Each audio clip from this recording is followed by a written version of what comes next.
हाँ, तो आज की ये क्लास हमारी होने वाली है कि संपर्क में रखे दो पतले लेंसों की संयुक्त फोकस दूरी, ठीक है।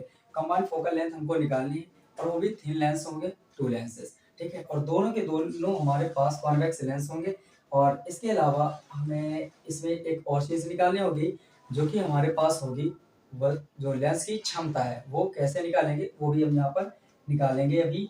कि पहले तो हम सबसे पहले ये निकालेंगे कि दो अगर लेंस है हमारे पास, दो पतले लेंस, तो उन उत्तल लेंसों की संयुक्त फोकस दूरी क्या होगी। फिर इसके बाद दूसरी चीज निकालेंगे हम कि उनके जो संयुक्त क्षमता होगी वो कितनी होगी। इन दोनों के लिए हम छोटा सा डेरिवेशन फाइंड करने वाले हैं। तो सबसे पहले बनाएंगे एक चित्र जिसमें से हमको देखो यहाँ पर लिखा है दो पतले लेंस हो और ये पतले लेंस आपके पास उत्तल लेंस ही हैं। तो यहाँ पर हम लोग बना ले रहे हैं दो उत्तल लेंस। एक ये रहा अपने पास उत्तल लेंस, पतले बनाने हैं, और एक ये रहा।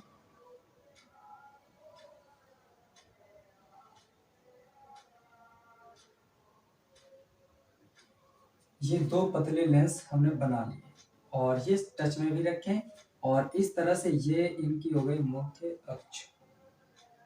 मुख्य अक्ष मान लेते हैं ये लेंस फर्स्ट है और ये लेंस सेकंड है, L1 और L2। और ये यहाँ पर जो है ये इन दोनों का प्रकाशिक केंद्र, ठीक है, जो टच पॉइंट पर है। और यहाँ से अगर मैं बात करूँ कि यहाँ पर एक वस्तु है, ऑब्जेक्ट, और इस ऑब्जेक्ट से लेकर चलेंगे हम एक प्रकाश किरण। ये इस तरह से प्रकाश किरण जाएगी और इसके बाद यहाँ पर लागू होगा अपवर्तन के नियम।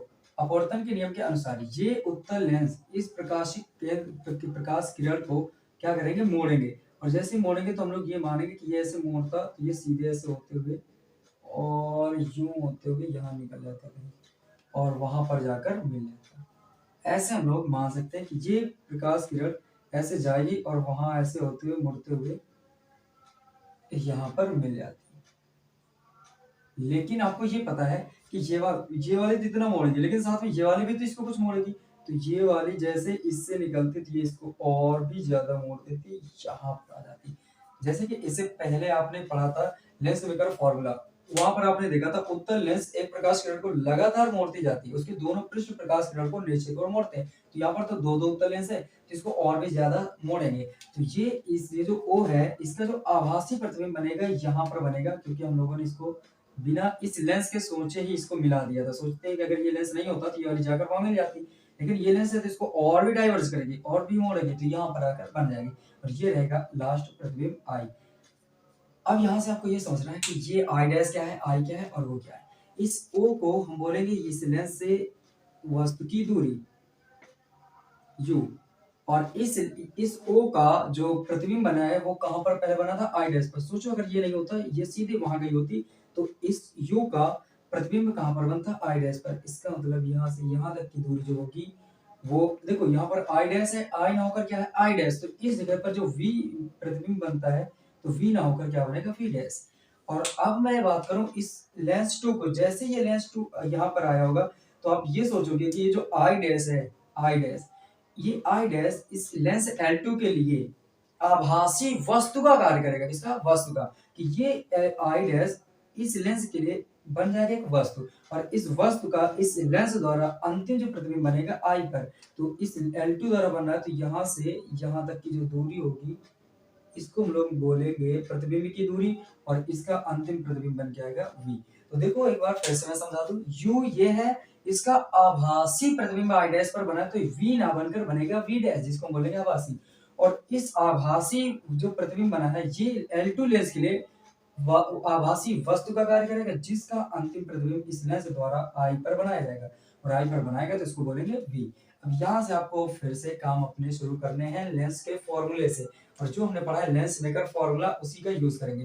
तो यहाँ पर हाँ देखो, लिखने का तरीका क्या है कि हम लोग मानेंगे कि माना दो लेंस L1 व L2 परस्पर संपर्क में रखे हैं। माना लेंस फर्स्ट की जो फोकस दूरी है वो F1 है, लेंस 2 की फोकस दूरी F2 है। इसके अलावा मानेंगे माना इस संयुक्त लेंस L1 व L2 की जो संयुक्त फोकस दूरी वो है F, ठीक है। तो यहाँ पर हम थोड़ा सा लिख देते हैं कि माना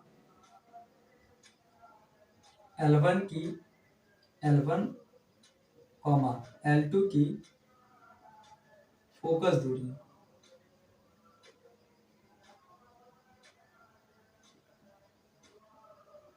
क्रमशः F1 व F2 हैं तथा दोनों लेंसों की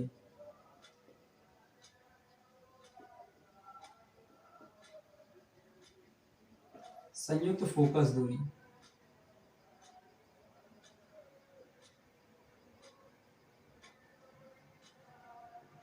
दूरी F है, तब हम लोग लिखते हैं लेंस मेकर सूत्र से, लेंस मेकर सूत्र से। और लेंस मेकर सूत्र क्या कहता है कि जो 1/f का मान होगा वो 1/v माइनस 1/u के इक्वल होगा। ये तो देखो लेंस मेकर जो फॉर्मूला है ये 1/f, f तो ना तो f1 है या ना तो f2 है, तो इसको आप समझ सकते हो कि इस टोटल L1 और L2 को जो मिक्सिंग वाली है, जो कंबाइंड वाली फिर वो फोकल लेंथ है वो है f, और ये है v और ये है u। तो इन दोनों की जो फोकस दूरी होगी संयुक्त वाली वो है f। यहाँ से इस फॉर्मूले का यूज करके यहाँ से हमें सब चीजें बनानी है। देखो जब हम बात करते हैं L1 के लिए क्या लिखेंगे, लेंस L1 के लिए, L1 के लिए देखो यहाँ के लिए जो वस्तु है वो u का काम कर रहा है, और इस L1 द्वारा प्रतिबिंब कौन बन रहा है I डैश, तो v डैश का काम करेगा। तो यहाँ से 1/f, तो 1 लेंस किसके लिए, L1 के लिए, तो f की जगह पे क्या आ जाएगा f1 बराबर 1/v। ये v की जगह में कितना आएगा ये मुझे बताओ। v क्या है, लेंस फर्स्ट द्वारा बनाया गया प्रतिबिंब, तो लेंस फर्स्ट द्वारा बनाया गया प्रतिबिंब कितना है v डैश है, तो यहाँ से v की जगह में आ जाएगा v dash minus 1/u। u क्या है, लेंस 1 के पास जो रखी वस्तु है इसकी दूरी कितनी है, 1 से इसकी दूरी कितनी है u, तो यहाँ पर आ जाएगा u। समीकरण नंबर फर्स्ट हो गया। अब यहाँ से हम लिखेंगे लेंस L2 के लिए, और देखो क्या बनेगा यहाँ से लेंस L2 के लिए। अब जब L2 पे आ जाते हैं तो जो वस्तु का काम कर रहा है वो कौन कर रहा है, v डैश, मान लेते हैं v डैश, और जो इसके लिए अंतिम प्रतिबिंब बन रहा है वो I पर बन रहा है, तो ये अब बन जाएगा v डैश बन जाएगा वस्तु और ये बन जाएगा प्रतिबिंब। तो यहाँ से इसी फॉर्मूले को देखते हुए बनाओ, तो 1/f की जगह में क्या आ जाएगा f2 इक्वल 1/v। v मुझे बताओ यहाँ से L2 द्वारा कौन सा अंतिम प्रतिबिंब बन रहा है, v ही बन रहा है, तो यहाँ पर बनेंगे v माइनस 1/u। u की जगह पे कितना है, ये आभासी वस्तु जो प्रतिबिंब बना है यही आभासी वस्तु का कार्य करेगा, और वैल्यू कितनी है v डैश, और ये बन जाएगा समीकरण नंबर 2। अब हम लोग क्या करते हैं, समीकरण 1 और 2 को जोड़ेंगे, तो यहाँ लिख देते हैं समीकरण 1 व 2 को जोड़ने पर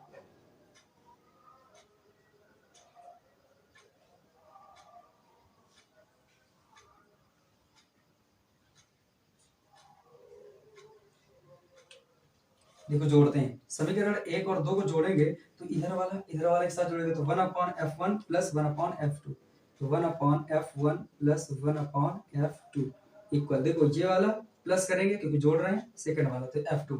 अब इधर वाले के साथ इसको जोड़ेंगे तो ये पहले लिखेंगे 1/v डैश माइनस 1/u, फिर ये पूरा लिख गया तो प्लस का चिन्ह लगाएंगे क्योंकि जोड़ रहे हो।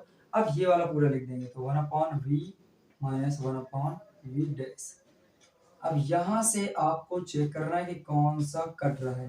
देखो ये v dash 1/v dash plus था 1/v डैश माइनस का, तो ये खत्म हो गया आपस में, तो ये आ गया 1/f प्लस 1/f2 इक्वल ये आएगा 1/v माइनस 1/u। अगर आपने ये माना है कि L1 और L2 की जो संयुक्त फोकस दूरी है वो f है, तो संयुक्त फोकस दूरी मतलब जो टोटल हम लोग सीधे एक भाषा में माने कि अगर वस्तु की जो दूरी है वो u और सीधे प्रतिबिंब बना होता v, तो ये फॉर्मूला बन जाता 1/v माइनस 1/u। तो यही तो फॉर्मूला बन गया था, इसकी जगह में क्या पुट कर सकते थे 1/f। तो यहाँ से जो वैल्यू आएगी वो अपने पास आ जाएगी 1/f1 plus 1/f2 equal 1/f, और यही अपने पास फाइनल रिजल्ट कि अगर दो लेंस L1 और L2 उत्तल लेंस है और वो संयुक्त वो संपर्क में रखे हैं, ठीक है, परस्पर कांटेक्ट पे हैं, तो इनके अलावा अगर मैं ये कहूँ कि इनकी संयुक्त फोकस दूरी कितनी होगी, तो वो फॉर्मूला 1/f बराबर होता है 1/f1 प्लस 1/f2। अगर इसी तरह 3 हो जाए 4 हो जाए तो बढ़ाते चले जाते हैं। तो ये रहा संयुक्त फोकस दूरी का फॉर्मूला। आई होप कि ये फॉर्मूला आपको आसानी से समझ में आया होगा। तो अब हम बात कर लेते हैं, ये तो मैंने बताया था कि फोकस दूरी के साथ साथ हम लोग पढ़ेंगे लेंस की क्षमता। तो लेंस की क्षमता पहले क्या होती है, मैं यही कि बता दूं कि ये क्या है। तो आप ये समझते होगे कि जो लेंस की क्षमता होती है वो क्या होती है, फोकस दूरी के व्युत्क्रम के इक्वल होती है। मतलब आप ये कह सकते हो कि P जो पावर है वो 1/f के इक्वल होती है। अगर मैं बात करूं लेंस की क्षमता,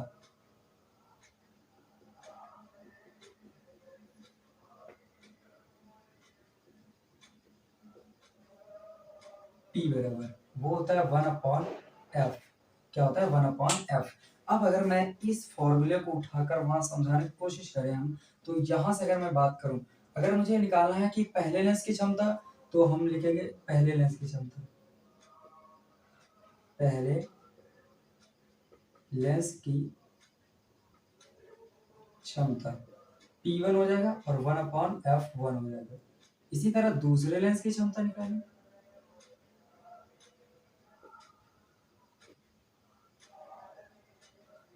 इसको बोलेंगे P2 और हो जाएगा 1/f2। P2 तो F2 ये बन गया। अब इन दोनों के मान देखो यहाँ पर रख देंगे, तो ये आपको लग रहा होगा 1/f1 को बोल सकते हैं P1, 1/f2 को बोल सकते हैं P2 और 1/f को क्या बोल सकते हैं P।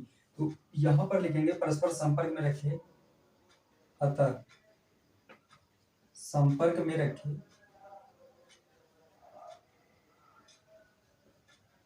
दो पतले उत्तल लेंसों की संयुक्त क्षमता, क्षमता। अब देखो संयुक्त क्षमता कैसे निकालते हो, 1/f1 की जगह में क्या पुट कर देंगे P1 प्लस 1/f2 की जगह में क्या पुट करेंगे P2 इक्वल 1/f की जगह में क्या पुट कर लेंगे P। तो ये निकल के आ गया कि P बराबर होता है P1 प्लस P2। इस तरह से आपने ये भी पता कर लिया कि जो लेंस की क्षमता होगी वो क्या होगी। ये लेंस की क्षमता आता भी है कि अगर दो उत्तल लेंस रखें तो उनकी संयुक्त क्षमता क्या होगी, तो वो होगी P1 प्लस P2, मतलब उनके ऐड करने के बराबर होता जाता है। तो आई होप कि ये सारी क्लास आज की पूरी टोटल समझ में आई होगी। तो फिर मिलते हैं नेक्स्ट वीडियो पे, तब तक के लिए मेरे चैनल पे बने रहिए और इसी तरह के ढेर सारे वीडियो सीखने के लिए और इसी तरह के अच्छे अच्छे डेरिवेशन समझने के लिए और नए नए तरीकों से समझने के लिए मेरे चैनल को सब्सक्राइब करें और कमेंट करना, लाइक कमेंट करना, शेयर करना कतई ना भूलें। Thank you.